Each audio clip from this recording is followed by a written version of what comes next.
อีกคือนำกันบอกให้ขอเวลา10 นาทีถ้าหากว่าน้องคนดีทำข้อเสนอของอายนี่จากส่วนเจ้าไปตอนนี้ไปหาที่ร่มกันดีๆเอาเรามาดื่มหรือดีกรีพอเมาแล้วก็ได้ที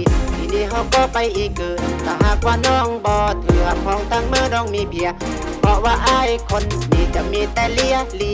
จะมีแต่เพียคือว่าทางน้องกันได้ตกลงหากว่าน้องนั้นปงใจ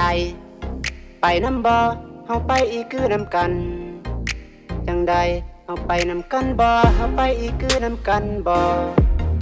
ถ้าหากว่าน้องตกลงเฮาไปตอนนี้เลยน้องอับห้องว่าน้องต้องทั้งใจบ่มีผิดหวังอายขอบอกบ่อยากให้น้องต้องกังวลเพราะอายนี่พร้อมรับผิดชอบถึงว่าจะเกิดอันใดขึ้นจะอยู่เคียงข้างเจ้าตลอดตลอดเอาไปอีกคือนำกันบ่ให้ขอเพียงแต่10 นาทีว่าจังได้แล้วคนดีผมที่จะไปกับอายบ่ถึงหน้าตาอายบ่หล่อแต่ก็อายพอมีเงินใส่ถ้าน้องต้องการสิ่งใดอายก็พร้อมจะเปย์ไปเพียงแต่ว่าน้องคนดีผมไปครั้งนี้กับอายแล้วเจ้าจะสุขทุกอย่างบ่ว่าทั้งกายและใจเจ้าก็จะอึ้งถึงเสียวบ่แขนของอายโคตรใหญ่อยากให้เจ้ามาลองถ้าของเจ้าก็จะติดใจไปน้ำบ่เฮาไปอีกคือนำกันจังใดเฮาไปนำกันบ่เฮาไปอีกคือนำกันบ่ถ้าหากว่าน้องตกลงเฮาไปตอนนี้เลยน้อง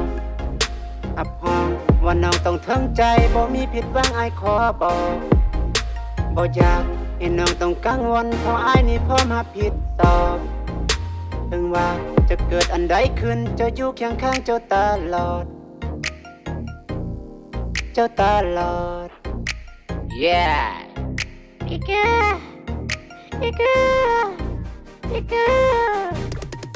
เอาไปอีกคือนำกันบอกให้ขอเวลา10 นาทีถ้าหากว่าน้องคนดีทำข้อเสนอของอายนี่จากส่วนเจ้าไปตอนนี้ไปหาที่ร่มกันดีๆเอาเรามาดื่มหรือดีกรีพอเมาแล้วก็ได้ทีนี้เขาก็ไปอีกคือถ้าหากว่าน้องบ่เถื่อของตั้งมือน้องมีเพียเพราะว่าอายคนนี้จะมีแต่เลียจะมีแต่เพียคือว่าทางน้องกันได้ตกลงหากว่าน้องนั้นปงใจไปน้ำบ่เฮาไปอีกคือนำกันจังใดเฮาไปนำกันบ่เฮาไปอีกคือนำกันบ่ถ้าหากว่าน้องตกลงเฮาไปตอนนี้เลยน้อง